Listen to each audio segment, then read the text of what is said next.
अस्सलाम वालेकुम, a very good morning to new Pakistan. मैं हूँ हिना सलमान। व्यूअर्स, पूरे मुल्क में मौसम जो है बहुत खुशगवार है, हर जगह हल्की हल्की बारिश हो रही है, मगर जो ये रहमत की जो हम दुआएं कर रहे थे ये जहमत बनकर जो है हमारे पे बरस रही है। अगर हम थोड़ी सी बात करें इस रहमत की तो मौसम तो बहुत खुशगवार हो गया है। जो लोग गर्मी के सताए हुए आवाम थे वो घरों से बाहर निकल रहे हैं, पिकनिक का रुख कर रहे हैं, मगर इसके साथ साथ जो है बहुत मुख्तलिफ किस्म के जो इंसिडेंट्स हैं वो देखने में आए हैं, जिसमें 11 से ज़्यादा जो जाने हैं उनका ज़िया जो है वो रिपोर्ट हुआ है, जिसमें बच्चे भी शामिल हैं। तो इस तरह की जो नागहानी वाक़यात होते हैं उससे दिल थोड़ा सा अफसरदा भी हो जाता है। और बारिश के बायस जो है वो छतें गिर गई हैं, आसमानी बिजली गिरने और डूबने के जो अफसोसनाक वाक़यात हैं वो भी रूनमा हुए हैं। इसके साथ साथ बहावल नगर, चूनिया, उकाड़ा, मियाँ चन्नू, जेहलम और हैदराबाद के सानेहात दिल दहलाने वाले हैं, और जिसमें इंसानी जानों का जो ज़िया है वो भी सबब बना है। लाहौर के मुख्तलिफ इलाकों में नाले जो है बह गए हैं, गंदा पानी जो है घरों में दाखिल हो गया है, जिसकी वजह से आवाम को भी बहुत मुश्किलात का सामना है। और ख़ास तौर पे जो इलाके कच्चे के इलाके जहाँ कच्ची बस्तियाँ हैं उन वो ज़्यादातर जो हैं मुतासर हुई हैं, वो डूब गई हैं, जिसके बरक्स जो है अभी तक कोई ज़बरदस्त किस्म की हिकमत अमली सामने नहीं आई। कहा यह जाता है हर साल के प्रॉपर तरीके से स्ट्रेटेजिक प्लानिंग होगी, मगर जब भी प्री मानसून शुरू होती है तो प्लानिंग की बजाय जो होती है वो जो हम वाक़यात जो हैं वो रिपोर्ट करने में लग जाते हैं। क्या सिर्फ ये कुदरती आफात हैं या हमने अपनी तैयारी और मनसूबाबंदी जो है वो सही तरीके से बिल्कुल तश्कील नहीं दी, कोई एक बेहतर सूरत हाल जो है वो सामने नहीं आई, और एक जो बुनियादी ढांचा है जिसमें हम बार बार काम करने की कोशिश करते हैं वो भी कहते हैं ना कि मुतासर कहीं ना कहीं वो बहरान का शिकार है, कहीं ना कहीं मुतासर होता है वो भी। तो ये प्री मानसून जो स्पेल है ये कितने दिन तक जारी रहेगा और ये जो वाक़यात हैं इससे हम कैसे बच सकते हैं। और इसके साथ साथ ये है कि बारिश के साथ साथ जो है बहुत मुख्तलिफ सतह में जो तैयारियाँ जो की जाती हैं उसकी कितनी अशद ज़रूरत है। हमने सोचा कि क्यों ना हम प्रॉपर आज वेदर रिपोर्ट के ऊपर एक प्लानिंग आपको दें, और हमारे साथ जो एक्सपर्ट हैं वो हैं वेदर एक्सपर्ट हैं जो कि बहुत ज़बरदस्त तज्ज़िया भी करते हैं, और वो हैं जवाद मेमन साहब हमारे साथ प्रोग्राम में मौजूद हैं। जी अस्सलाम वालेकुम सर। जी वालेकुम अस्सलाम। सर ये बताइएगा कि हर साल जो होता है प्री मानसून रेंज एक्सपेक्टेड होती हैं और होती भी हैं, मगर कोई मौसर प्लानिंग जो है वो सामने नहीं आती, क्या वजूहात हैं? जी बिल्कुल ही ना, देखें ये जो बेसिकली ये जो स्पेल शुरू हुआ है ये प्रॉपर जो है वो मानसून बारिशों का स्पेल जो है वो पाकिस्तान के बड़े हिस्से में शुरू हो चुका है। प्री मानसून हमने देखा कि पिछले 1.5-2 हफ्ते से जो है वो पाकिस्तान के मुख्तलिफ इलाकों में, खुसूसी तौर पर जो नॉर्दर्न एरियाज हैं और जो हमारे पंजाब के इलाके हैं, यहाँ पर पिछले 2-2.5 हफ्ते से वक्फे से जो है वो 2 से 3 बारिश के स्पेल हुए हैं प्री मानसून के। और इस साल अगर ओवरऑल देखा जाए तो कई महीने पहले ही जो है वो प्रिडिक्शंस हो चुकी थी ऑफिशियली भी, और हमारी जानिब से भी जो है वो ऑफिशियल इदारों की जानिब से भी की गई, हमारी जानिब से भी वक्फे से इस हवाले से मुख्तलिफ प्लेटफॉर्म पे आपके शो में भी हमने डिस्कस किया कई दफा कि इस साल जो है वो बारिशें मामूल से जो है वो कुछ हद तक ज्यादा हो सकती हैं। तो ओवरऑल जो पिक्चर थी वो हमारे सामने पिछले कई महीनों पहले से जो है वो क्लियर थी। जो भी ग्लोबल पैटर्न्स इस वक्त चल रहे हैं उसमें यही नजर आ रहा है कि ओवरऑल इस साल पाकिस्तान में मानसून की बारिशें जो है वो ज्यादा रहेंगी। तो इस हवाले से प्लेंटी ऑफ टाइम मौजूद था, और अभी भी जो है वो हमारे पास काफी ज्यादा टाइम मौजूद है, क्योंकि ये सीजन का जो है वो पहला स्पेल है। सीजन अभी जस्ट शुरू हुआ है, अपने मामूल से हफ्ता 10 दिन पहले, 1 हफ्ता पहले लगभग जो है वो ये मामूल के दिनों से शुरू हुआ है। तो ये कोई बहुत ज्यादा गैर मामूली बात नहीं है। माजी में भी हमने देखा है कि ये हफ्ता 10 दिन पहले जो है, 5-7 दिन पहले जो है वो बारिशें नॉर्मल डेट से पहले हो जाती हैं। अच्छा, अब ये जो सीजन है ये कम से कम मिड ऑफ सितंबर तक चलेगा, यानी कि जुलाई का पूरा महीना, अगस्त का पूरा महीना और फिर सितंबर का भी आधा महीना जो है वो कंटिन्यू करेगा। तो अगले 2.5 महीने जो है ये मानसून की बारिशें जो है वो पाकिस्तान के मुख्तलिफ इलाकों में वक्फे से इंशाल्लाह हुआ करेंगी। तो काफी टाइम मौजूद है मौजूदा सिस्टम को बेहतर बनाने के लिए, अलर्ट्स को बेहतर बनाने के लिए, और सबसे ज्यादा आवाम को एजुकेट करके इस चीज को, इस सीजन को किस तरीके से इसे क्रॉस करना है, इसमें जो है वो बहुत ज्यादा अभी टाइम मौजूद है। बिल्कुल जवाद साहब बिल्कुल सही फरमा रहे हैं, मगर ये देखें ना कि मुल्तान में 170 फीडर्स जो हैं वो ट्रिप कर गए हैं, लोगों को बिजली की सहूलियात नहीं है, लोग वाकई नाकिस पानी जो है घर में जमा हो गया हुआ है। तो कैसे अरेंजमेंट्स किए जाएँ? ये इदारों का काम है कि अपनी मदद आपके तहत जो है आवाम जो है इस मुश्किल से बच सकें। देखिए बेसिकली तो इदारों का ही काम है क्योंकि इदारा बना है तो उसकी ड्यूटी है ये, उसका फर्ज है ये कि आवाम को जो है वो उसी हवाले से सर्व करना है और इस तरीके के सीजन में जो है वो बेहतर से बेहतर परफॉर्मेंस देनी है। हम्म। लेकिन ये है कि इसमें आवाम की तरफ से भी जो है वो इनपुट जरूरी है, क्योंकि एक तरफ से अगर इनपुट आएगा तो वो फिर चीज जो है वो उस तरीके से प्रोपेल नहीं कर पाती है।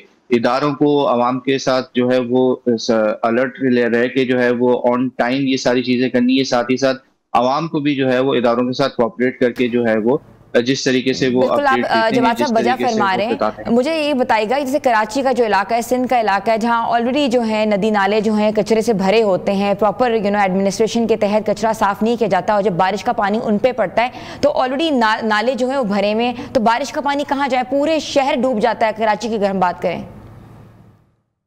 देखिए बिल्कुल ऐसा ही है। अब ये अब सारे इदारों की तरफ से ही उन्हीं की जो है ये प्रॉपर पहले से इकदाम होना जरूरी है। कराची के हवाले से अगर बात करें तो इस साल जो है वो बारिशों से पहले कुछ हमने देखा भी है कि इकदाम हुए हैं, ऐसा नहीं कि बिल्कुल भी कुछ नहीं हुआ। ग्राउंड पर जो है वो काफी चीजें नजर आई हैं, और कल जो है वो तकरीबन 300 दिनों के बाद जो है वो शहर कराची वालों ने बारिश देखी है।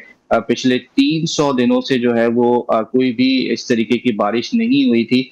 लास्ट 31 अगस्त 2004 में जो मानसून का सीजन खत्म हुआ था, तब जो है यहाँ बारिश थी, और फिर अब इतने लंबे अरसे बाद जो है वो हमने देखा है कि शहर में बारिश हुई है। बहुत ज्यादा बारिश नहीं हुई, तकरीबन 8 मिलीमीटर से लेके 13-14 मिलीमीटर तक जो है वो मुख्तलिफ इलाकों में रिकॉर्ड की गई है। लेकिन ओवरऑल जो अभी तक जो सिस्टम नजर आ रहा है वो यही है कि अभी अगले 2 से 3 दिन मजीद बारिशें हैं। ठीक है, थोड़ा सा मुझे ये भी बता दें कि कौन से जो शहर हैं वो हाई अलर्ट में हैं, ताकि जो लोग हैं वो थोड़ा एहतियात बरत सके। देखिए हाई अलर्ट जैसी सिचुएशन तो फिलहाल ऐसा नहीं है, लेकिन जिस तरह आपको पता है कि पिछले 2 से 3 दिनों से जो है ये स्पेल शुरू है, 25 तारीख से लेके तकरीबन 2 जुलाई तक जो है ये वक्फे वक्फे से जारी रहेगा। तो इसका जो स्टार्टिंग में जो फोकस था वो हमने देखा कि नॉर्दर्न एरियाज और पंजाब के इलाकों में था, इस्लामाबाद, पिंडी, लाहौर के आसपास के इलाकों में पिछले 24 से 48 घंटों में अच्छी बारिश हुई है। फिर कल दोपहर से जो है ये एक गुजरात के इंडियन गुजरात रीजन, सिंध का जो जुनूब मशरकी सिंध के जो हमारे इलाके हैं, यहाँ पर एक सर्कुलेशन जो है वो उम्मीद थी कि बनेगी, वो बनी, और इसके जेर असर जो है वो फिर मानसून एक्सिस जो है वो आहिस्ता आहिस्ता कल रात तक जो है ये सिंध के इलाकों तक जो है वो ड्रॉप हो गया है। हमने देखा कि फिर मुल्तान के इलाकों में, जनूबी पंजाब के इलाकों में बारिशें हुई, फिर अपर सिंध के इलाकों में बारिशें हुई, और फिर कराची और इसके आसपास के इलाकों में कल रात में अच्छा स्पेल रहा। अब ये जो जुनूब मशरकी सिंध के इलाके हैं, जेरी सिंध के इलाके हैं, सिंध की जो साहिली पट्टी है कराची समेत ठट्टा बदीन और इसके जो इलाके हैं, यहाँ पर जो है वो अगले 24 से 72 घंटा 48 घंटे 72 घंटों के दौरान जो है वो वक्फे वक्फे से तेज बारिशें होंगी। तो इन इलाकों में जो लोग रहते हैं, खुसूसी तौर पर सिंध के अक्सर और ये जो लोअर सिंध के जो इलाके हैं, यहाँ पर एहतियात की जरूरत है, क्योंकि ये सर्कुलेशन जो है वो कुछ इस तरीके के इशारे मिल रहे हैं कि बहरा अरब की तरफ मूव करती है, तो इसकी शिद्दत में मजीद इजाफा हो सकता है। और अगर इजाफा होता है तो फिर कराची समेत सिंध के जो साहिली इलाके हैं, जुनूब मशरकी सिंध के इलाके हैं, यहाँ पर मजीद जो है वो तेज बारिशें रहेंगी। बिल्कुल ऐसे ही। जवाद साहब, आपसे सवाल, ज़ाहिर टाइम कम है लेकिन मैं चाहती हूँ कि ज़्यादा से ज़्यादा सवाल आपसे पूछूं। छतें गिरने और नाले टूटने की जो वाक़यात हैं वो हर साल रुनुमा होते हैं, तो कैसे इनसे बचा जा सकता है, क्योंकि काफ़ी अफराद जो है मुतासर होते हैं, लोग जो अपनी जानें गंवा देते हैं। जी देखिए, काफी अनफॉर्चुनेट इंसिडेंट्स हैं ये, लेकिन ये देखें इस तरीके की जो भी इंसिडेंट्स होते हैं ये लोकलाइज्ड होते हैं, और हमें पता है कि जहाँ जिस जगह पे आप रहते हैं या जिस जगह पे आप काम करते हैं वहाँ की क्या सिचुएशन है, क्या इसका इंफ्रास्ट्रक्चर है।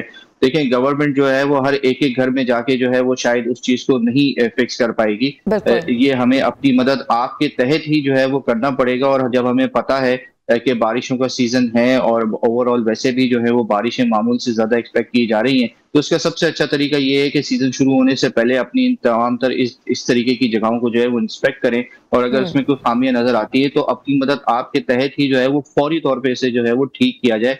कोई बाहर से आके जो है वो कोई आपके घर में जो है वो कोई भी इस तरीके की जो है वो इदारा कोई भी इस तरीके से उसके लिए मुमकिन नहीं है कि वो एक एक घर जाके जो है वो इस तरीके से इंस्पेक्शन करे। बिल्कुल ऐसा ही है, बिल्कुल ऐसा ही है। जवाद साहब, पहले कभी भी ऐसा नहीं सुनने में आया था कि आसमानी बिजली गिरती थी, बहुत रेयर होता था, मगर अब जब भी बारिश होती है कोई ना कोई वाकया आसमानी बिजली गिरने से इतने अफराद हलाक हो गए, ये भी वाकये इस तरह के रूनुमा हो रहे हैं। बिल्कुल देखें, ये क्लाइमेट चेंज के जो है ये एक बहुत बड़े ग्राउंड रियलिटी है कि अब जितने भी इस तरीके के गरज चमक के थंडरस्टॉर्म बनते हैं, ये काफी ज्यादा जो है वो वायलेंट हो जाते हैं, क्योंकि हम्म। ओवरऑल जो है वो क्लाइमेट चेंज की वजह से टेम्परेचर्स अब इतने ज्यादा एनवायरनमेंट में बढ़ते हुए नजर आते हैं। तो जैसे ही ये ज्यादा टेम्परेचर्स बढ़ते हैं तो जो भी थंडरस्टॉर्म्स होते हैं उन्हें ज्यादा जो है वो फ्यूलिंग का सिस्टम जो है वो उनका ज्यादा मजबूत हो जाता है। और इस तरीके का कोई भी सेल अगर ताकत पकड़ता है तो फिर इसमें इस तरीके की लाइटनिंग स्ट्राइक्स बहुत ज्यादा होती हैं। पिछले कुछ सालों में हमने देखा है कि ये सिलसिला बहुत ज्यादा बड़ा है, और इस चीज को भी ध्यान में रखिएगा कि क्लाइमेट चेंज की वजह से आने वाले सालों में भी ये सिलसिला जो है वो मजीद बढ़ता हुआ नजर आएगा।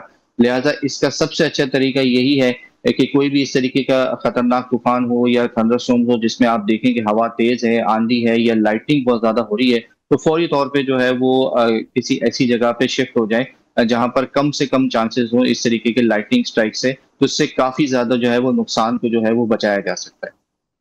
बिल्कुल ऐसा ही है। तो ये कि आपका बहुत बहुत शुक्रिया जवाद मेमन साहब, आपने हमें वेदर पे अपडेट किया, पाकिस्तान का जो वेदर है वो कैसे चेंज हो रहा है और चेंज होने के साथ साथ शहरियों को किस चीज़ों की ज़रूरत है, इदारों को क्या काम करने की ज़रूरत है, मिलकर कहते हैं कि एक चीज़ से आप कॉम्बैट कर सकते हैं। छोटी सी ब्रेक लेते हैं, ब्रेक के बाद वापस आते हैं। आप देख रहे हैं न्यू पाकिस्तान।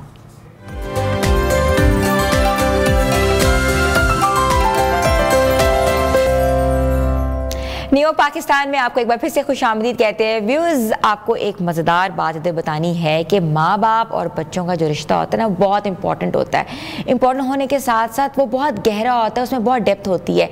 और वालिदैन ये समझते हैं कि बच्चों को कहीं ना कहीं रोक टोक कर वो अपनी बात मनवा सकते हैं। तो जो भी काम बच्चे स्टार्ट करते हैं, जब पैदा होते हैं, पैदा होने से लेकर बड़े होने तक, ये काम ना करें, ऐसे ना करें, वैसे ना करें, और ये सब चीज़ें जो है ना इर्द गिर्द उनके दिमाग में बहुत असर हो जाती हैं। वो कैसे होती हैं, किस तरह होती हैं, ख्याली पुलाव बना लेते हैं, अपनी पर्सनालिटी को डिस्टॉर्ट कर लेते हैं और समझते हैं कि अम्मी से पूछूंगा तो वो कहेंगी नहीं। तो ऐसा क्यों है? नहीं को जो है हाँ में बदलना हम माँ बाप का काम होता है। वो किस तरह बदलना चाहते हैं, किस तरह बदल सकते हैं, सबसे ज़्यादा जिम्मेदारी होती है घर में, और उसके बाद दूसरी जिम्मेदारी होती है स्कूल्स में। तो इंसान की, बच्चों की नशोनुमा पहले आपके घर पे होती है, दूसरे आपके स्कूल में होती है। ये दो ऐसे दरसगाह हैं जिसमें से कहते हैं ना कि ना सिर्फ एजुकेशनल आप बेहतर हो सकते हो, बल्कि एक इम्पॉर्टेंस, एक तालीम व तरबियत के साथ आगे आ सकते हो, और इंसान में ना सिर्फ खुद मुख्तारी पैदा होती है बल्कि एक अदम इस्तेहकाम का एक मजबूत कहते हैं ना पुतला बन सकता है। तो हमने सोचा कि आज हम सब इस चीज़ों पे बात करें कि जो माँ बाप अपने बच्चों को ना कहते हैं वो इसको हाँ में कैसे तब्दील कर सकते हैं, और हाँ कहना कहाँ कहाँ ज़रूरी होता है और ना कहना कहाँ कहाँ ज़रूरी होता है, और इससे बच्चों की पर्सनालिटी जो होती है वो कितनी असरअंदाज होती है। तो हमारे साथ जो मौजूद हैं वो हैं स्पेशल नीड कंसल्टेंट हैं, एजुकेशनल साइकोलॉजिस्ट हैं, और वो पाकिस्तान से बाहर भी काम करती हैं, पाकिस्तान में भी अपने प्रोजेक्ट्स कर रही हैं। तो मैं वेलकम करती हूँ आसमा नाहिद को। अस्सलाम वालेकुम। वालेकुम अस्सलाम। कैसी हैं आसमा? अल्लाह का शुक्र, ठीक ठाक। Asma, that's a very important topic कि नेगेटिव लैंग्वेज और नो लैंग्वेज क्या होती है। मैं सबसे पहले आपसे पूछूंगी कि ना जो माँ बाप कहते हैं वो ना क्या है? अच्छा, ना कहना जो है ना वो एक समझें ख़तरे की घंटी, कोई अलार्म जो बच्चे के जहन में। हम ना को दो तरह से देखेंगे, पहले पेरेंट्स का पर्सपेक्टिव क्या है ना कहने का, और फिर बच्चा उसे कैसे परसीव करता है। अब यहाँ पे हम बात करें छोटे बच्चों की, जो हमारा टॉपिक है नो लैंग्वेज का। ये छोटे बच्चे, टॉडलर्स, हम टीनेजर्स की बात नहीं कर रहे, वहाँ ना कहने का तरीका अलग है। अब छोटा बच्चा है, आप पेरेंट नहीं चाहते कि वो डेंजरस किसी चीज़ को हाथ लगा ले, कोई चीज़ तोड़ दे, सड़क पे भाग जाए, गर्म चीज़ को हाथ लगा ले, तो वो माँ बाप क्या कहेंगे उसको? नेचुरली वो कहेंगे stop it, don't do that, it's dangerous, right? वो इसी तरीके से रोकने की कोशिश करेंगे। It's a very natural impulsive reaction आएगा। लेकिन उससे क्या होता है कि बच्चे को ये समझ नहीं आता, अच्छा अगर मैं इसको ना कर दूं, मैं स्टॉप कर दूं, तो फिर मैं क्या करूं? कैसे कम गर्म चीज़ को हाथ लगा लूं, कैसे कम डेंजरस चीज़ को हाथ लगा लूं? तो हम बच्चे को जब ऑल्टरनेटिव नहीं देते तो हमें असल में बच्चे को मुस्तकिल हर चीज़ से no no no no no करते हुए हम उसको सिखा रहे हैं ब्लॉक करना, ब्लॉक की चीज़ सिखा रहे हैं। अगर आप सड़क पे जा रहे हैं और आपको हर तरफ जो है स्टॉप साइन नज़र आता रहे, हर तरफ आपको स्टॉप स्टॉप स्टॉप, तो क्या आप कार ड्राइव कर पाएंगे? नहीं कर पाएंगे। तो आपको नेगेटिव रिइंफोर्समेंट इतनी नहीं चाहिए। हाँ, जहाँ पे डेंजरस का कोलिजन का खतरा है वहाँ पे स्टॉप साइन लगाना है। दो तरह के पेरेंट्स होते हैं। एक वो पेरेंट्स होते हैं जो कहते हैं okay go, do whatever you feel like, you know, get an experience. एक वो पेरेंट्स होते हैं जो हर चीज में हमने देखा है, ये ना करो, वो ना करो, ऐसे ना करो, ऐसे ना देखो, ये कपड़े ना पहनो, यहाँ ना जाओ, वहाँ ना जाओ। तो ये दो अलग अलग पर्सनैलिटीज कैसे हम लोग बनाते हैं अपने बच्चों को? दोनों ही एक्सट्रीम है ना। आप अपने बच्चे को इसी तरह बेमुहार छोड़ सकते हैं कि जो जाओ कर लो, एक्सपीरियंस कर लो। दुनिया एक्सपीरियंस करने की जगह है, पर एक एज के बाद। इतने छोटे बच्चों के साथ तो हम ये टीनेजर्स या प्री टीन को तो नहीं कह सकते कि जाओ जाके जो मर्जी एक्सपीरियंस कर लो। फिर पेरेंट होने का फ़ायदा क्या है? फिर safety, security, care, warmth, nurturing फिर पेरेंट्स की है क्या, जिम्मेदारी क्या है? और ये भी नहीं कह सकते कि स्टॉप। बात ये है कहाँ रोकना है और नो ही कहना है, बच्चे को हर चीज़ से बचाना है, पर without saying no. You are saying no, बच्चे को रोक रहे हैं, बाउंड्रीज क्रिएट कर रहे हैं, लेकिन बच्चे को बता नहीं रहे। फॉर एग्जाम्पल, आप फोन पे हैं और आपका छोटा बच्चा है, वो आपको मुस्तकिल तंग किए जा रहा है कि उसकी बात सुने, तो आप क्या कहेंगे? Stop it, don't bother me, पीछे हट जाओ, मुझे तंग नहीं करो। या हम लोग इग्नोर कर देते हैं। ये जब आप कहेंगे बच्चे को अपने फ़ोन के ऊपर, तो बच्चा ये कहेगा कि उसके पास तो माँ ही अवेलेबल नहीं है। वहाँ आप ये कह सकते हैं कि बेटा, give me a minute, I am coming back to you, 1 second में मैं आ रही हूँ, I am little bit busy. आप वही बात कह रही हैं, उसको कह रही है कि मैं अवेलेबल नहीं हूँ, पर आप उसको पॉजिटिव वे में कह रहे। तो हम इसको नेगेटिव पॉजिटिव लैंग्वेज कह सकते हैं, विदाउट कि नो लैंग्वेज हम इसको कहें। This is how we need to how to redirect a child. Redirection जो है ना, वो बिहेवियर सिखाना होता है, और सबसे पहले वो पेरेंट्स को खुद सीखना है, क्योंकि हम लोग खुद भी तो नो लैंग्वेज के साथ ही पले बढ़े हुए हैं ना। हमें तो आदत है नो सुनने की, तो हम इसी तरीके से वो तो पेरेंट्स को एडजस्ट करना है और मिडिल ग्राउंड ढूंढनी है। अच्छा आसमा, जब हम लोग छोटे थे तो हमें तो हमेशा से हर चीज़ में ना ही सुनने की आदत बिल्कुल थी। हमारी पर्सनालिटी को तो कोई फर्क नहीं पड़ा, मगर अब बदलते वक्त के साथ साथ ये नेगेटिव लैंग्वेज है या नो लैंग्वेज है, इसने बच्चों की पर्सनालिटीज को कैसे असरअंदाज किया है? अच्छा, हमारे वक्त में जो चीज़ें थी ना, बाउंड्रीज भी थोड़ी क्लियर थी, हमें बहुत अच्छे से पता था, और जो कल्चर था वो बड़ा इंटैक्ट था। अब जो कल्चर है ना, वो बहुत मिक्स कल्चर है, east west kind of mix हो रहे हैं, एक्सपोजर बहुत है, टेक्नोलॉजी है। बच्चों के पेरेंट्स का जो मुकाबला है ना, वो सिर्फ बाहर की दुनिया से नहीं है, एक वर्चुअल दुनिया से भी पेरेंट्स का मुकाबला है। हाथ में जो गैजेट है बच्चे के पकड़ा हुआ, उसमें पूरी दुनिया, इनअप्रोप्रिएट सारी दुनिया वहाँ पे अवेलेबल है। अब बच्चे का, अब पेरेंट्स क्या क्या रोक सकते हैं? तो इसलिए हमें जब नो कहा जाता था तो ठंडी चीज़ें मत खाओ, बाहर मत जाओ, रात को इतने बजे से इतने बजे तक नहीं जाना, दोस्तों से नहीं मिलना, पढ़ाई बेहतर, चंद नो थे हमारे, और हमें वो एरियाज पता थे कि इस एरिया से आगे हमने। अब एरियाज जो है ना, वो मिक्स ग्रे हो गए, वो अनडिफाइंड है, अनक्लियर है, वो समझ नहीं आते। पेरेंट्स को खुद नहीं पता कि बच्चे का एक्सेस कितनी डेंजरस चीज़ों पे है, और एज अप्रोप्रिएट।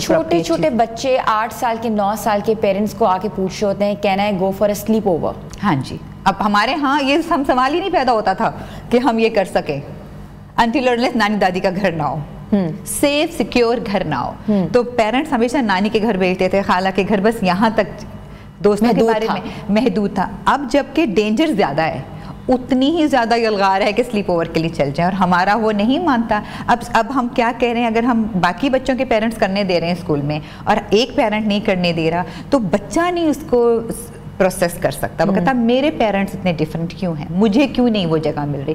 अब ये तो सारे पेरेंट्स को मिलके आपस में बात करनी चाहिए, और अगर स्लीप ओवर करवाना है तो फिर एक पेरेंट जो है वो वॉलंटियरली चैपरॉन करे कि भी मेरे साथ करें, और हम मिल के करें, तो फिर माएँ भी मिल के बैठें, तो बच्चों को सेफ सिक्योर जगह भी तो देनी है ना। अच्छा अस्मा, पाकिस्तान में कैसे चैलेंजेस हैं और बाहर कौन कौन से चैलेंजेस हैं? यू कैन एक्सप्लेन वेल, आपने दोनों जगह काम किया है। जी, पाकिस्तान के चैलेंजेस देखें, इस वक्त हमारे लिए कल्चर को इंटैक्ट रखना, अपनी वैल्यूज़ को उसी खाने में रखना, ठीक है, ग्रोथ होती है, साथ साथ चेंजेस आती हैं, लेकिन हमारी जो रिलीजियस वैल्यूज़ हैं, हमारी मोरल वैल्यूज़ हैं, सोशल वैल्यूज़ हैं, वो हमारे लिए उसको वापस रखना। मेरा और मेरे बच्चे का जो मेन कॉन्फ्लिक्ट है वो वैल्यूज़ पे आता है ना। बच्चा कहता है कि मुझे जो नई चीज़ें आ रही हैं मुझे वो सीखनी है, मुझे वो करना है, मुझे खुला छोड़ दिया जाए, मेरी आज़ादी का ख्याल रखा जाए, मेरे राइट्स का ख्याल रखा जाए, यही जा रहा है। हम क्या कह रहे हैं कि these things are dangerous for you, this is not a time appropriate. जैसे जैसे आप बड़े होंगे आप समझेंगे, आपको ये चीज़ें मिलेंगी।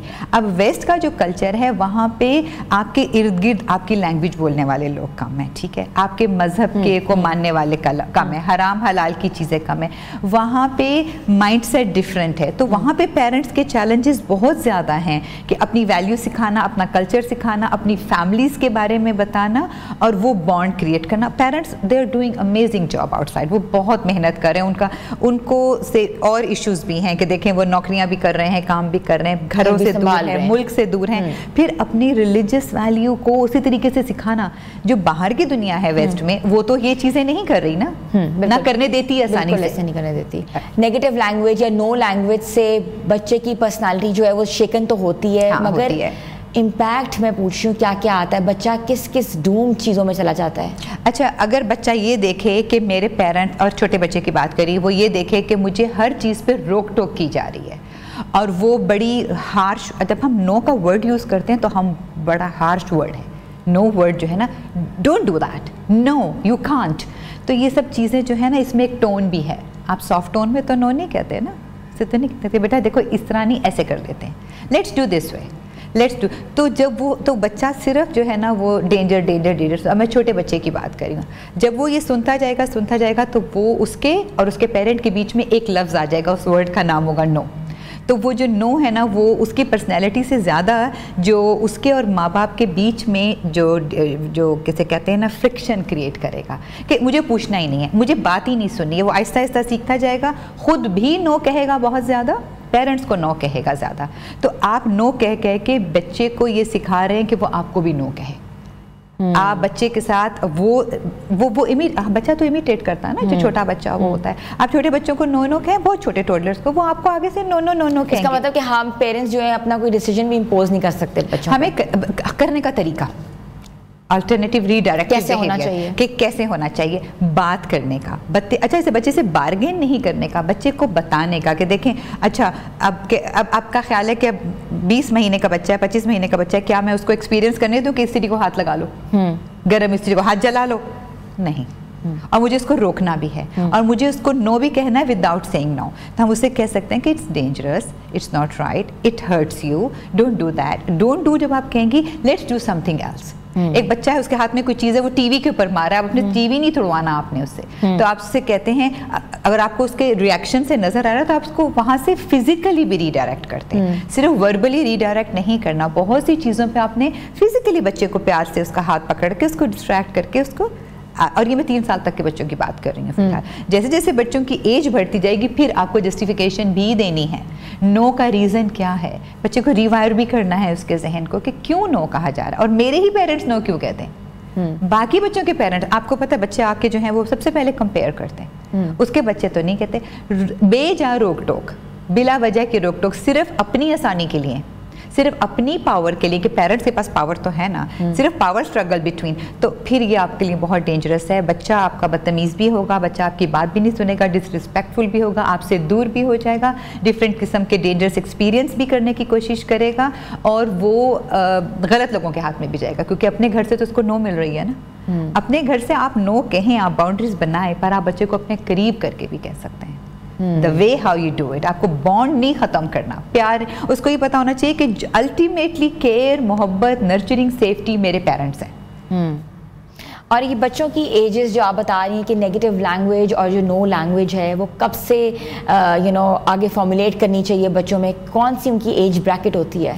देखिए 3 से 4 साल के बच्चों तक तो आप उसको बहुत प्यार से उसको टेम कर सकते हैं, आप उसको नो नो नो नो ना सिखाएं उसके बाद। लेकिन जैसे ही बच्चे टीन एज में जाना शुरू करते हैं तब वो खुद बहुत ज़्यादा जो है ना वो रिफ्यूज़ल के, आप उसको नो के बजाय रिफ्यूज़ करना शुरू कर देते हैं हर बिहेवियर को। पेरेंट्स ने कहा अच्छा फास्ट फूड ना खाओ, सिंपल मिसाज, वो खाएंगे, पेरेंट्स कहेंगे कि नहीं आपकी सेहत के लिए अच्छा नहीं है, वो कहेंगे कि मुझे करना है। बेट कहेंगे कि रात को मत जागो, इतनी देर स्क्रीन टाइम ना करो, वो कहेंगे कि नहीं मुझे चाहिए। अब इसमें पेरेंट के ऊपर जिम्मेदारी ज़्यादा है, अल्टीमेटली पेरेंट्स के ऊपर जिम्मेदारी है, बच्चे के ऊपर जिम्मेदारी बहुत कम है कि पेरेंट उसको कैसे सिखा रहे। खुद ये काम कर रहे हैं क्या खुद लेट नाइट स्क्रीन टाइम कर रहे हैं, क्या खुद बहुत ज़्यादा देर तक जाग रहे हैं, क्या खुद बहुत ज़्यादा फास्ट फूड खा रहे हैं, क्या खुद बहुत डिसरिस्पेक्टफुल है, बहुत रूड हैं, बहुत उनका बिहेवियर इस किस्म का है जो कि सोशली एक ऑकवर्ड है, क्या खुद वो बहुत झूठ बोल रहे हैं, खुद इंटेग्रिटी उनमें नहीं है, क्या खुद अपनी वैल्यूज़ को को फॉलो करें, खुद रिलीजियसली सोशली उनके मैनर उनके बहुत अच्छे हैं, तो फिर ऑफ कोर्स उनके लिए बहुत आसान होगा अपने पेरेंट्स को वो सारा कुछ जो है ना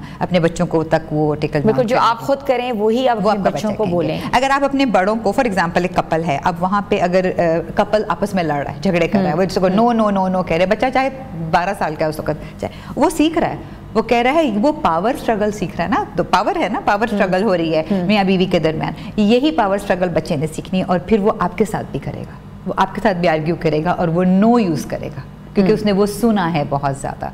अब कह रहे हैं कि जी आप नो कहना सीखें उस एज में जहाँ आपने इर्द गिर्द लोगों से बाउंड्रीज करनी है, तो उसका भी एक तरीका है। आप लोगों को हथौड़ा पकड़ के, नो कोई हथौड़ा नहीं है, कोई डंडा नहीं है, उठा उठा के लोगों को मारना शुरू कर, there the way, alternative way, very soft way to say that कि look this is not good for me, ये मेरे लिए, मैं इस वक्त इस चीज़ के लिए अवेलेबल नहीं हूँ, मेरे पास मैं ये मेरी कैपेसिटी नहीं है, ये मेरे लिए ईजी नहीं है ये कहना।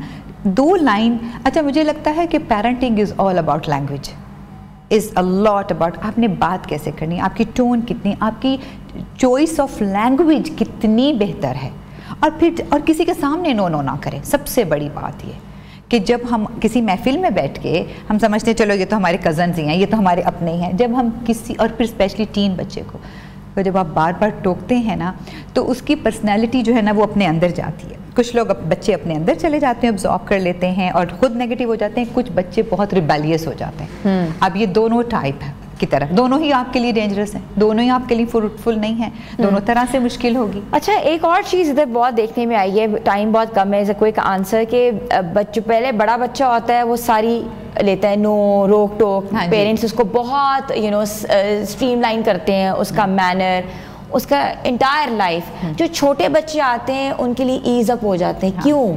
एक तो पेरेंट थोड़े से थक जाते हैं, तो थोड़े से उनका जो शौक है वो थोड़ा सा पूरा हो जाता है, वो उतर जाता है, और दूसरे वही समझते हैं कि हमने एक मॉडल क्रिएट कर लिया है, एक सैंपल क्रिएट कर लिया है, बड़ा बच्चा तो बाकी पूरी अच्छा वो अननेसेसरी बर्डन बड़े बच्चे पे डालते हैं। अगर वो लड़की हो तो फिर उस पर बहुत ज़्यादा बर्डन है बड़ी बेटी पे, कि वो सभी की अम्मा बन गई है और अम्मी जो हैं वो पीछे हट गई हैं कि इससे पूछ लो, इससे देख लो। This is not fair. बड़े बच्चे के साथ ये फेयर नहीं है कि सारी जिम्मेदारी उस पर डाल दिए, ये ख्याल रखें। अभी तो वो खुद अपनी उसमें ग्रोथ का हिस्सा है, वो प्रोसेस का हिस्सा है। तो यही वजह होती है कि पेरेंट्स समझते हैं कि हमने एक मॉडल क्रिएट किया है ना, इसी के सारे सब हो जाएंगे। लेकिन हर बच्चे की अपनी पर्सनैलिटी, छोटे बच्चे अक्सर आपको डिफरेंट पर्सनैलिटी के नज़र आते हैं क्योंकि उसके शार्प भी होते हैं, क्योंकि उन्होंने एक माँ बाप से नहीं सीखा होता ना, उनके ऊपर बहुत सारे सैम्पल एग्जाम्पल्स पड़ी हुई होती है और उन्होंने उनको देखा होता है कि इनके गलतियां और इनके फेलियर और सक्सेस पैरामीटर्स क्या है। बड़े बहन ने ये गलती की, मुझे नहीं करनी चाहिए, या मुझे इससे ज़्यादा बेहतर करना चाहिए। अम्मी उनके साथ ऐसे करती थी, अब्बू ऐसे करते थे। और फिर बड़े बहन भी ताने भी बहुत मारते हैं छोटे बहन भाइयों को, हमारे लिए तो इतनी सख्ती थी, आपके लिए तो इतनी आसानी होगी। कि हमारे कल्चर में ये चीज़ें बहुत ज़्यादा होती हैं। पेरेंट की जिम्मेदारी ख़त्म नहीं होती अकॉर्डिंग टू अस, कि नहीं, किसी सूरत में नहीं खत्म होती, चाहे वो बूढ़े हैं चाहे बच्चा छोटा है। बिल्कुल ऐसा ही है। And you know it was such a great session with you Asma Nahid, you been on our show, और बहुत अच्छा लगा। और सबसे बड़ी बात यह है कि माँ बाप का जो रिश्ता है वो गहरा तो है ही, मगर पेरेंटिंग जो करना है वो आसान नहीं होती। पेरेंट्स को ये समझना चाहिए कि बच्चों को बार बार अगर ना करेंगे, नो लैंग्वेज देंगे, तो उससे पर्सनालिटी में बहुत नेगेटिव जो है वो असरात जो है वो मुरतब हो सकते हैं, इम्पैक्ट नेगेटिव हो सकता है, जिससे बचना बहुत ज़रूरी है। छोटी सी ब्रेक लेते हैं, ब्रेक के बाद वापस आते हैं। आप देख रहे हैं नियो पाकिस्तान।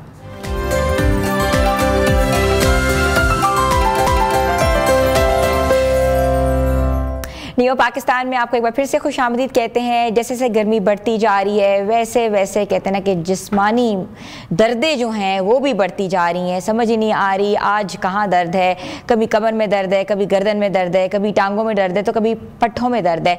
तो इसका इलाज कैसे किया जा सकता है? हब्स बहुत ज़्यादा है, किसी जो है कुछ लोगों को वाटर रिटेंशन के मसाइल हैं, कुछ लोग जो हैं वो हब्स की वजह से, गर्मी की वजह से वाटर इनटेक नहीं लेते, और इसके साथ साथ जो है वाटर वाटर इंटेक के साथ साथ नमकियात जो हैं वो भी नहीं इस्तेमाल कर रहे और कहीं ना कहीं जो है जिस्मानी जो है कमज़ोरी का शिकार हो रहे हैं। तो हमने सोचा कि क्यों ना आज हम डिस्कस करें कि जिन जिन लोग इन दर्दों से बच सकते हैं और कौन कौन से इलाज घर में कर सकते हैं और कौन कौन सी तरकीब जो है वो इस्तेमाल कर सकते हैं। तो हमारे साथ मौजूद हैं इस सब चीज़ों को डील करने में और एक्सपर्ट ओपिनियन हम ले रहे हैं और पेन मैनेजमेंट से वो मुंसलिक हैं और वन एंड ओनली, आपने उनको स्क्रीन पे भी देखा, उनकी वीडियोस भी आप लाइक करते हैं, डॉक्टर शहजाद करीम। अस्सलाम वालेकुम।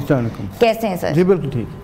सर ये मुझे बताएं कि बॉडी में सेंसेशन होती है हमने देखा है, तो सेंसेशन जो होती है वो सब दर्दें होती हैं कि दर्द हमारे दिमाग में होती है जो हो रही होती है? नहीं, बाकायदा दर्दें होती हैं।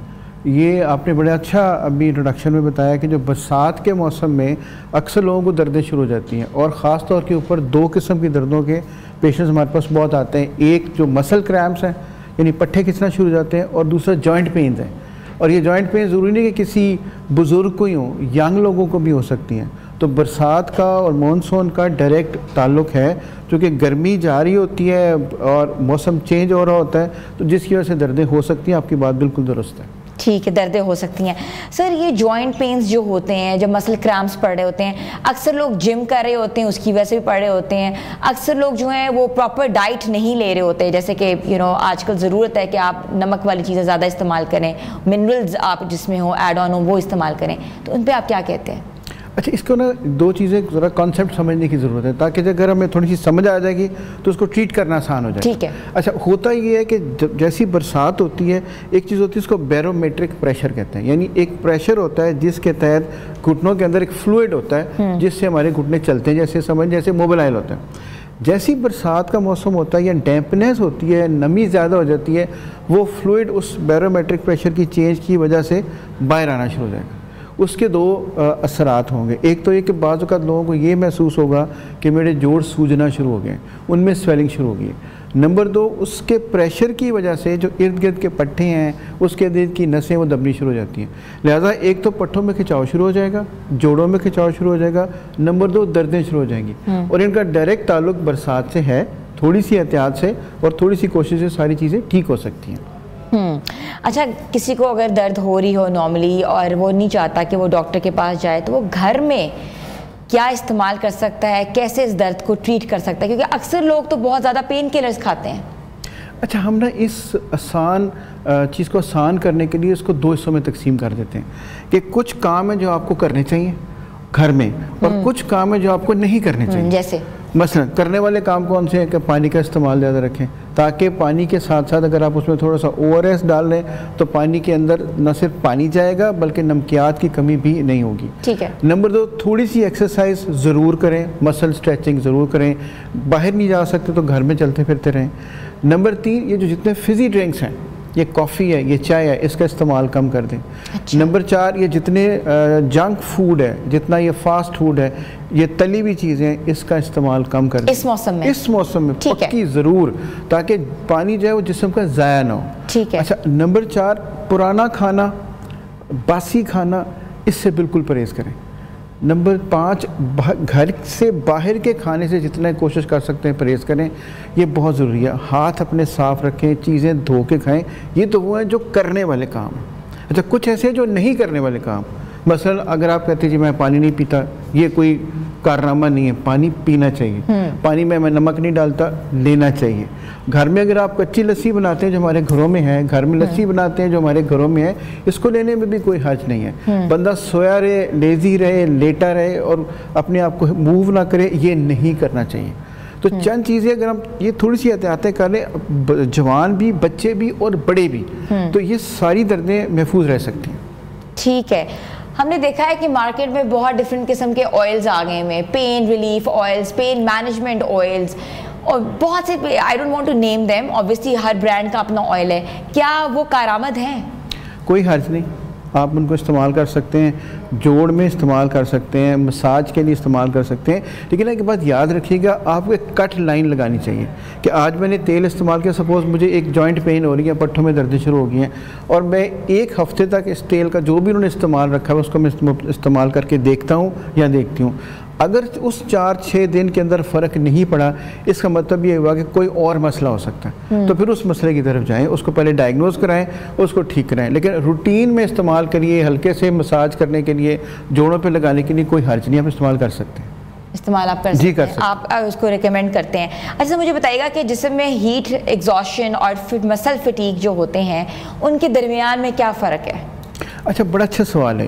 अच्छा, हीट एग्जॉशन से मुराद ये होती है कि जब आपके जिस्म का बॉडी टेम्परेचर इतना ज़्यादा होना शुरू हो जाता है कि वो कंट्रोल में नहीं रहता। यानी सपोज हीट एग्जॉशन में कि जो टेम्परेचर आमतौर पे 37 डिग्रीज़ होता है, अगर वो टेम्परेचर इससे बढ़ जाता है तो हमारे जो मसल्स हैं वो फटीग होना शुरू हो जाते हैं, मसल काम करना बंद कर देते हैं, नसों के अंदर वो सप्लाई काम करनी शुरू कर देती है।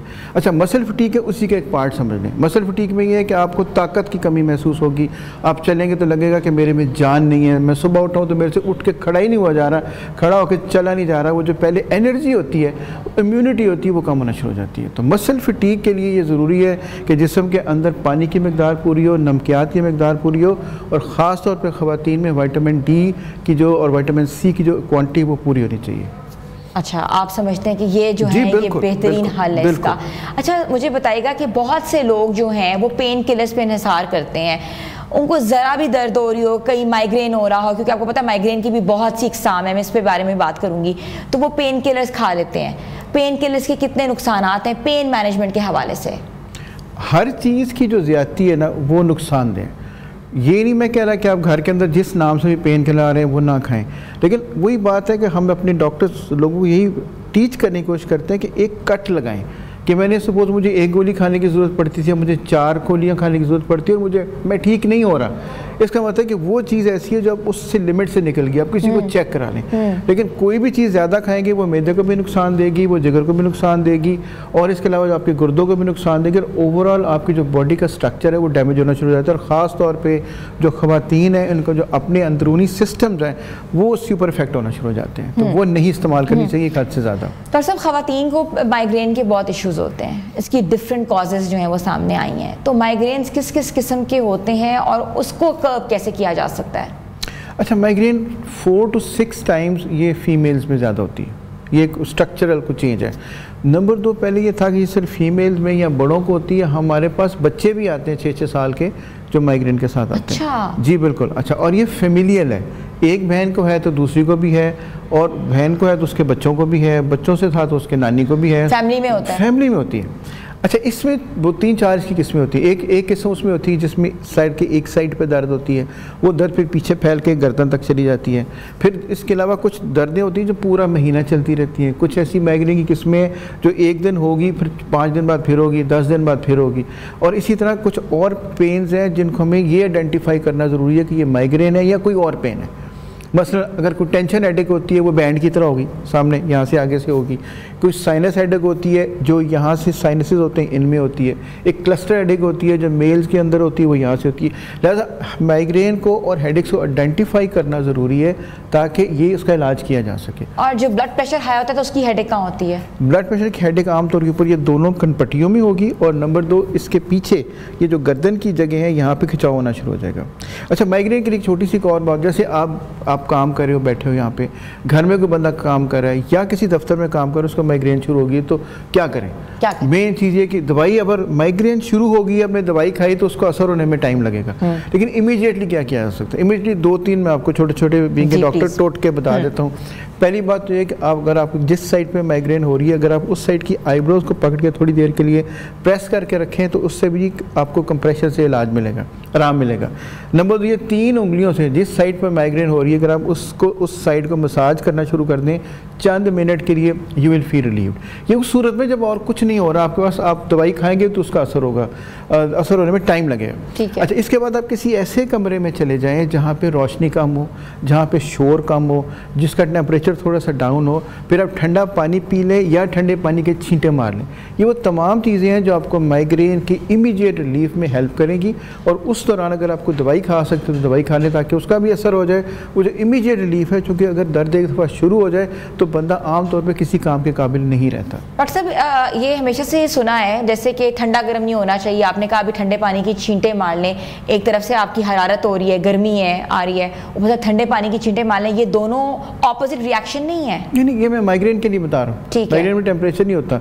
अच्छा, पानी जो है ना खतरनाक कहाँ पे, अभी हम पहले मानसून की बात कर रहे थे। एक बात याद रखें, आजकल जब बारिशें होती हैं तो मैं बाज़ औक़ात ये शौक़ होता है कि हम जाके बारिश में नहा लें, या किसी वजह से बारिश में भीग जाते हैं, जो मोटर बाइक हमारे दोस्त चलाते हैं या जो घर से बाहर काम करते हैं। तो ये याद रखना है कि अपने आप को ज़्यादा देर भीगा नहीं रहने देना।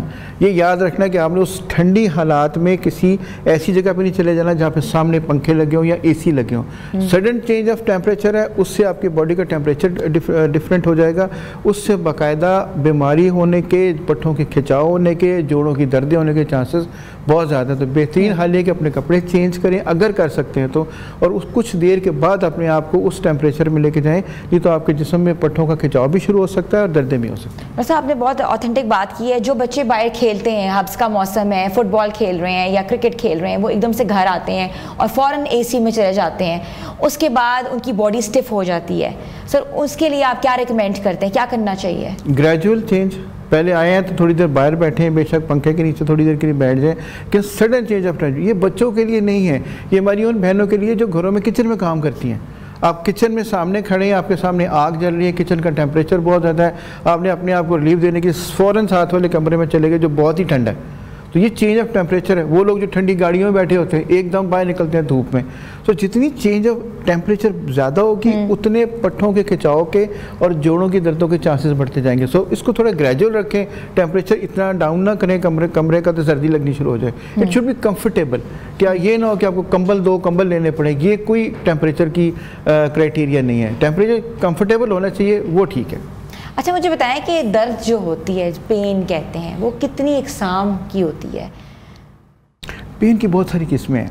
बस कुछ ऐसी पेन्स होती हैं जो जनरल बॉडी पेन्स हैं, एक से पेन्स हैं जो कि जनरलाइज तरीके से पेन होती हैं। फिर कुछ जोड़ों के दरमियान स्पेस खत्म हो जाती है, उसकी पेन होती है। फिर शियाटिका की पेन होती है जिसमें डिस्क स्लिप हो जाती है। और सबसे जो ख़तरनाक पेन जिसको हम कहते हैं being a pain management specialist, वो कैंसर की पेन है। वो पेशेंट जिनको कैंसर होते हैं, वो कैंसर क्या करता है, वो जाके उस नसों को प्रेस करना शुरू कर देता है, उससे पेन शुरू हो जाती है। तो बहुत सारी किस्में पेन की, कुछ ट्रीटेबल हैं, कुछ घर में ट्रीटेबल हैं, कुछ टोटकों से ट्रीटेबल हैं। लेकिन अगर वो कोई दर्द आपकी ठीक नहीं हो रही तो बराए मेहरबानी अपनी डॉक्टरी हद से ज़्यादा ना करें, आपको नुकसान दे सकती है। गो टू सम पर्सन जिसको इस बात का पता है, वो आपको हो सकता है छोटी सी टिप दे दे, छोटी सी दवाई बता दे तो आपकी दर्द ठीक हो जाए। डॉक्टर साहब, जिनका RF फैक्टर पॉजिटिव होता है, आर्थराइटिस की पेन के अंदर मुब्तला हैं, उनको आप क्या एडवाइस करते हैं? दो चीज़ें, जिनका RF फैक्टर पॉजिटिव है उसको हम आर्थराइटिस या गैंठिया का मर्ज़ कहते हैं, और ये सारे जिस्म को इन्वॉल्व कर सकता है। जैसे छोटे छोटे ये जोड़ों के दर्द हैं, ये छोटे जोड़ हैं, फिर ये कलाई के जोड़ हैं, कोनी के जोड़ हैं। सुबह उठेंगे जिस्म स्टिफ हो जाएगा, हाथ मूव नहीं करेंगे, कप उठा के चाय पीनी मुश्किल हो जाएगी, कपड़े निचोड़ने मुश्किल हो जाएंगे, डोई मारनी मुश्किल हो जाएगी। उनको क्या करना चाहिए, अपने आप को मूवमेंट में रखना चाहिए। अगर अपने आप को मोबाइल रखेंगे, चलते फिरते रहेंगे, तो इन जोड़ों के बीच में जो फ्लूइड होता है वो चलता रहता है। अगर अपने आप को एक जगह इकट्ठा कर लेंगे तो वो स्टिफ होके अकड़ जाएंगे, वो काम नहीं करेंगे। बेशक आपको दर्द हो रही है, बेशक आपको पेन हो रही है, लेकिन इसके बावजूद अपने आप को मोबाइल रखें, पानी की मिकदार पूरी रखें, थोड़ी सी एक्सरसाइज करते रहें, अपनी डाइट का ध्यान रखें। कोई तली हुई चीज़, मसाले वाली चीज़, बाहर की चीज़ें, फिजी ड्रिंक्स, कॉफ़ीज़, चाय, चॉकलेट की जो एक्सेसिवनेस है उससे अपने आप को परहेज़ करें। फिट रहें, वज़न ना बढ़ने दें, शुगर कंट्रोल करें। ये सारी दर्दें कंट्रोलेबल हैं आर्थराइटिस के पेशेंट्स जी, बिल्कुल। के लिए। अच्छा, आपने बताया कि वर्जिश करनी चाहिए दर्दों, आजकल जो मौसम है उसके हिसाब से दर्द को कंट्रोल करने के लिए, तो वर्जिश में से क्या करना चाहिए? आप कहते हैं कि भाग दौड़ लगाएं या कोई वेट लिफ्टिंग करें, वर्जिश को आप किस चीज़ के पैमाने को वर्जिश कह रहे हैं? अच्छा, वर्जिश के लिए दो चीज़ें ज़रूरी हैं। हम सब वो लोग जो हमारी बीबियां बहनें घरों में हैं और वो लोग जो अपने दफ्तरों में बैठे हैं, हर बंदा जिम नहीं जा सकता, लेकिन इसका मतलब ये नहीं है कि आप कुछ ना करें। अगर आप सिर्फ वॉक ही कर लेना रोज़ाना 20 से 25 मिनट, वो बहुत है। कोई अगर जिम नहीं जा सकते कोई बात नहीं, स्विमिंग नहीं कर सकते, ब्लड सर्कुलेट होता रहेगा आपका। नंबर 2, जो खास तौर पर वो लोग हमारे जिम जाते हैं उनको हमारी सख्ती से एक परहेज़ होती है कि जब तक आप वार्म अप नहीं करते आपने वज़न नहीं उठाना। बाज़ औक़ात बगैर वार्म अप के जाके डंबल्स उठा लेते हैं, तो उससे क्या होता है कि सारे मसल डैमेज हो जाते हैं। ठीक है, thank you so much. Doctor Shahzad Karim sahab, expert in pain management, हमारे साथ मौजूद है, जिनका ये कहना है कि पेन को क्योर करने के लिए मुख्तलिफ चीज़ों का इस्तेमाल करना चाहिए, ना सिर्फ इस्तेमाल करना चाहिए बल्कि अपने घरों में यूटिलाइजेशन होनी चाहिए। जो लोग घरों में महसूर हैं, नहीं जा सकते बाहर, तो वो वर्जिश करके पेन रिलीफ कर सकते हैं। इसके अलावा ऑयल्स भी जो लोग यूज़ कर रहे हैं वो भी लगा सकते हैं, मगर बेहतर ये कि अपना लाइफस्टाइल कंप्लीटली तौर पे नरिश किया जाए। छोटी सी ब्रेक लेते हैं, ब्रेक के बाद वापस आते हैं। आप देख रहे हैं neo Pakistan.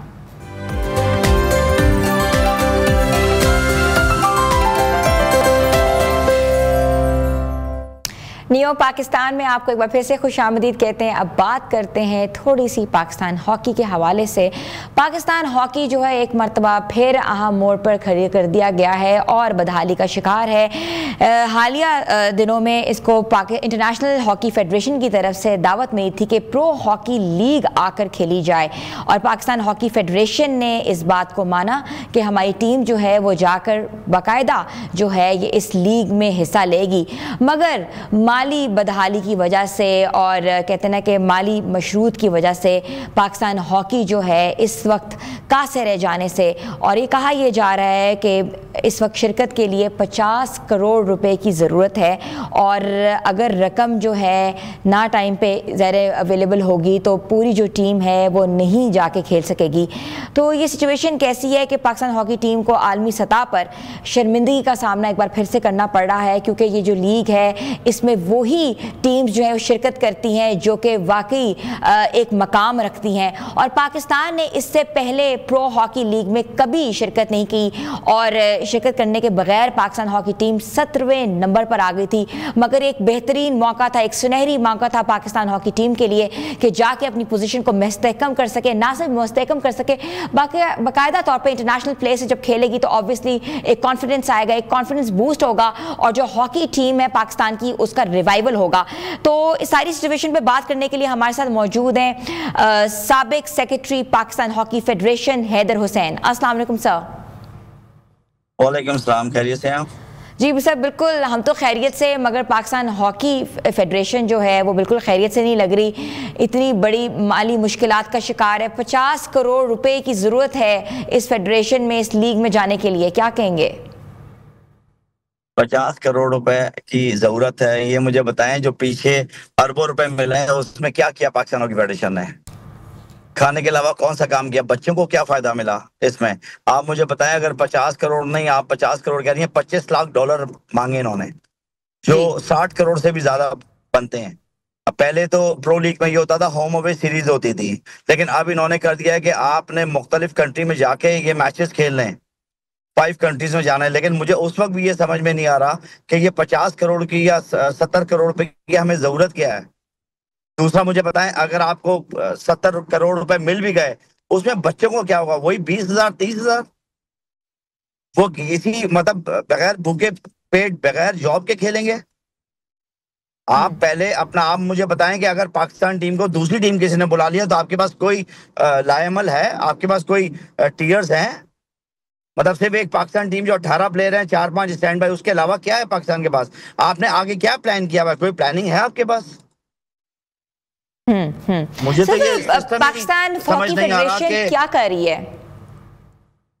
Pakistan hockey federation का काम है, आप मुझे बताएं कि न्यूजीलैंड की टीम ने मना किया तो पाकिस्तान को बुलाया।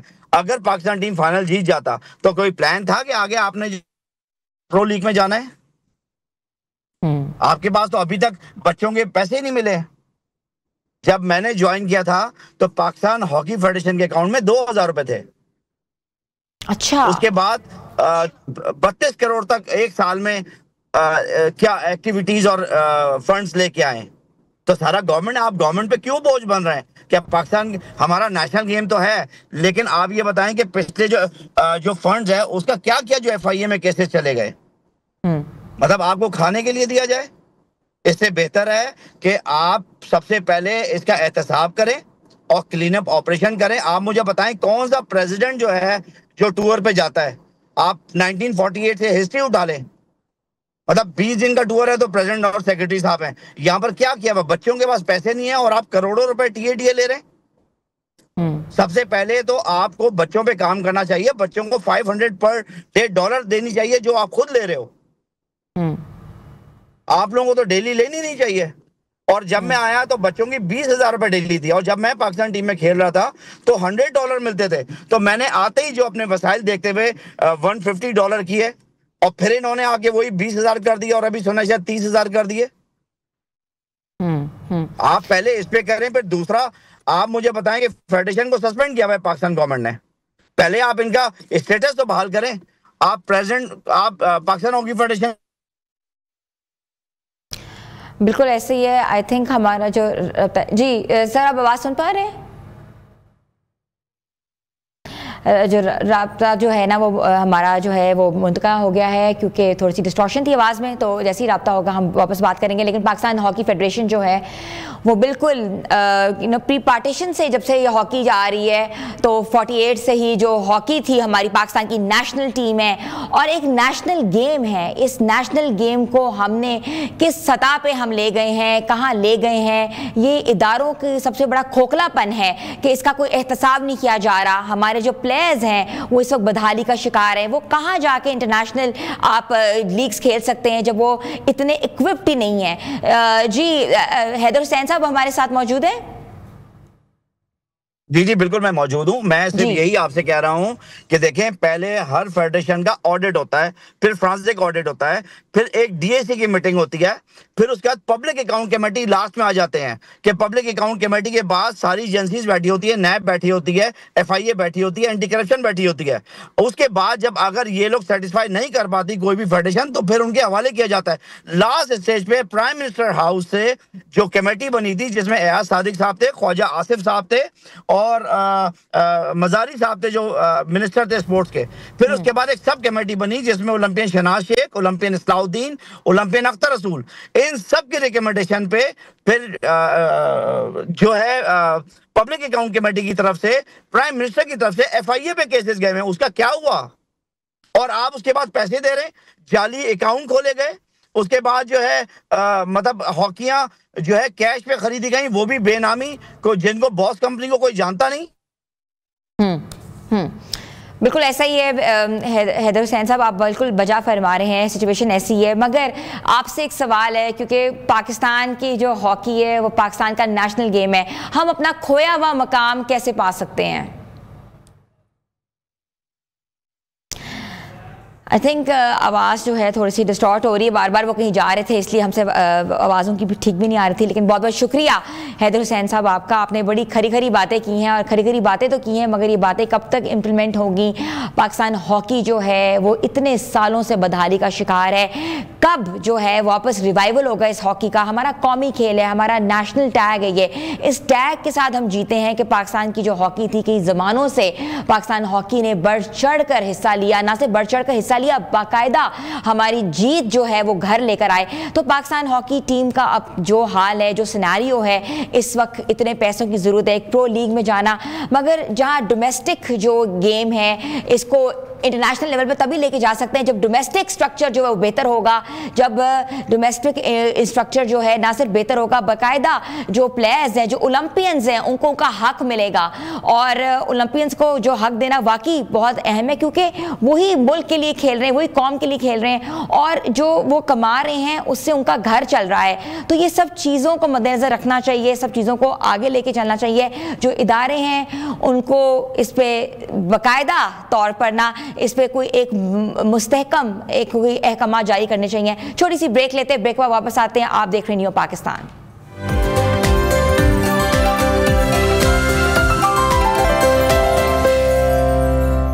न्यू पाकिस्तान में आपको एक बार फिर से खुशामदीद कहते हैं। पाकिस्तानी शायकीन के लिए एक बहुत बड़ी खबर है फिल्म इंडस्ट्री के हवाले से, क्योंकि सरदार जी 3 पाकिस्तान समेत दुनिया भर में आज जो है वो रिलीज़ की जा रही है। और हम बात करते हैं थोड़ी सी, कहते हैं कि मूवी के हीरो की, दिलजीत दोसांझ की, जिसका एक इंटरव्यू जो है वो मंजर आम पर तब आया जब जो है वो इतनी जो है कॉन्ट्रडिक्शन, इतनी अनक्लैरिटी सिचुएशन जो है वो बनी पड़ी है भारत में, और भारतीय फिल्म साजों ने भी बाइकआउट कर दिया दिलजीत दोसांझ का। और इसके साथ साथ ये भी कहा जा रहा है कि उनका जो पासपोर्ट है वो मंसूख कर दिया जाए और उन्हें किसी भी और मूवी में काम करने की इजाज़त ना दी जाए। दिलजीत दोसांझ बड़ी साफ गोई से ये कहते नजर आते हैं कि उन्हें बॉलीवुड में काम ना मिले या मिले तो उनकी कोई परवाह नहीं। उन्हें बड़ी खूबसूरती से ये भी कहा कि वो गुलकार हैं और गाने गाते हैं और पंजाब की सरजमीन पर पैदा होने वाले ये फनकार इस रवायत पर फख्र भी करते हैं कि जहां लोग खुद गाने लिखते हैं, खुद धुनें बनाते हैं और खुद मुख्तारी से गाते हैं, तो उन्हें किसी भी सुपरस्टार की छाप की कोई ज़रूरत नहीं है। उसके बरक्स दिलजीत दोसांझ ने उन इंटरव्यू में ये भी कहा कि जब तक दिल करेगा वो गाते रहेंगे और किसी भी फिल्म इंडस्ट्री के दरवाजे बंद होने से उनकी परफॉर्मेंस पर, उनके फ़न पर कोई असर नहीं पड़ सकता। तो भारत में दिलजीत दोसांझ के ऊपर एक बहुत बड़ा तनकीद का निशाना बनाया जा रहा है, शदीद तनकीद भी की जा रही है और वजह यह बनी है कि आने वाली फिल्म सरदारजी 3 में वो पाकिस्तानी अदाकारा हानिया आमिर के साथ स्क्रीन शेयर करते हुए दिखाई दे रहे हैं, जहां एक जानिब भारत में कुछ हल्के जो हैं वो बहुत बड़ा प्रोपेगेंडा भी इस्तेमाल कर रहे हैं। तो पाकिस्तान में जो ये फिल्म है जो रिलीज़ हो रही है और पाकिस्तानी शायकीन जो है बहुत खुश हैं, खुशी की लहर उनमें दौड़ी हुई है और पाकिस्तानी जो शायकीन हैं वो बाहर जाएं, सिनेमा जाकर अपनी जो आप एक्ट्रेस है हानिया आमिर को वो सपोर्ट करें। उनकी सपोर्ट के साथ साथ फिल्म इंडस्ट्री को एक बूस्ट मिलेगा, एक प्रोग्रेस मिलेगा। इसी तरीके से पाकिस्तानी इंडस्ट्री जो है वो आगे बेहतर काम करती हुई नजर आएगी। आपको हमारा प्रोग्राम कैसा लगा? अपना ज़रूर फीडबैक दीजिएगा। हमारे सोशल पेजेस पर जाइए न्यू पाकिस्तान और बताइए कि आपको और मजीद कौन से कंटेंट्स देखने हैं। अपनी होस्ट को इजाज़त दीजिए, मिलेंगे अगले हफ्ते, तब तक के लिए अल्लाह हाफिज़।